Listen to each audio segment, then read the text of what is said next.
வாங்க வணக்கம். இன்றைக்கி வெள்ளை பூசணிக்காய் சேர்த்து மோர் குழம்பு அவ்வளோ அருமையாக இருக்குங்க. இந்த மோர் குழம்பு அதுக்கு நம்ம வெள்ளை பூசணிக்காவை இந்த மாதிரி அந்த சீட்ஸ் எல்லாம் உள்ளே இருக்கிற சீட்ஸு அந்த பஞ்சு மாதிரி இருக்கிறதெல்லாம் கட் பண்ணி எடுத்துட்டு தோலை சீவிட்டு சின்ன சின்ன துண்டுங்களாக கட் பண்ணி வச்சுக்கோங்க. இப்போ வானலில் நல்லா தண்ணி கொதிக்கும்போது இந்த அரிஞ்சு வச்சு இருக்கிற பீஸுங்கள்லாம் அதில் சேர்த்து கொஞ்சமாக மஞ்சப்பொடி உப்பு சேர்த்து வேக வச்சுட்டு தண்ணியை வடிச்சிட்டு வச்சுக்கோங்க. இப்போ மோர் குழம்பு தயிர் நல்லா கொஞ்சம் புளிப்பு தயிராக இருந்தால் நல்லாயிருக்கும். புளிப்பு பிடிக்காதவங்க திக்கான அன்னைய தயிரை எடுத்துக்கோங்க. நல்லா அதை அப்படியே கடைஞ்சி வச்சுக்கோங்க. இப்போ அதில் ஒரு பேஸ்ட்டு சேர்க்குறதுக்கு ஒரு மிக்ஸி ஜாரில் 1 ஸ்பூன் சீரகம், பச்சை மிளகாய் மட்டும்தான் நான் எடுத்துருக்கேன். காஞ்ச மிளகாவும் சேர்த்துக்கிறவங்க காஞ்ச மிளகாய் பாதி பச்சை மிளகாய் பாதி சேர்த்துக்கோங்க. இஞ்சி நல்லா ஒரு கைப்பிடி அளவுக்கு எடுத்துக்கோங்க. தேங்காய் துருவலும் ஒரு பாதி தேங்காய் முடி துருவலை சேர்த்துக்கோங்க. வெங்காயம் ஒரு சின்ன சைஸ் வெங்காயம் அப்படியே கட் பண்ணி சேர்த்துக்கோங்க.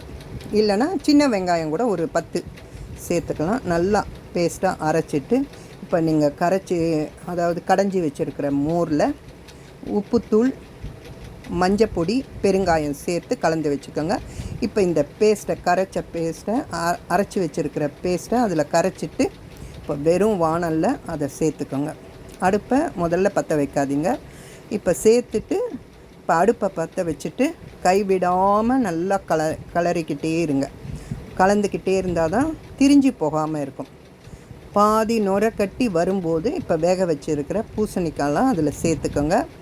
இப்போ நல்லா கலந்துக்கிட்டே இருங்க. இப்போ லேசாக நுரை கட்டி அங்கங்கே லைட்டாக கொதிக்க ஆரம்பிக்கும். அப்போ ஸ்டவ்வை ஆஃப் பண்ணிவிடுங்க.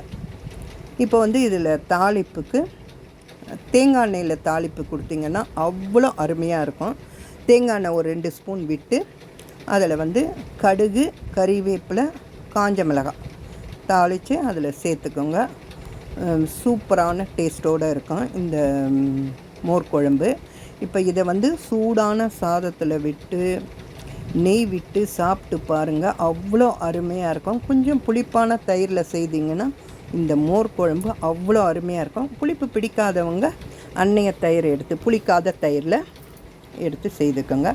திக்காக வச்சுக்கோங்க மோர்.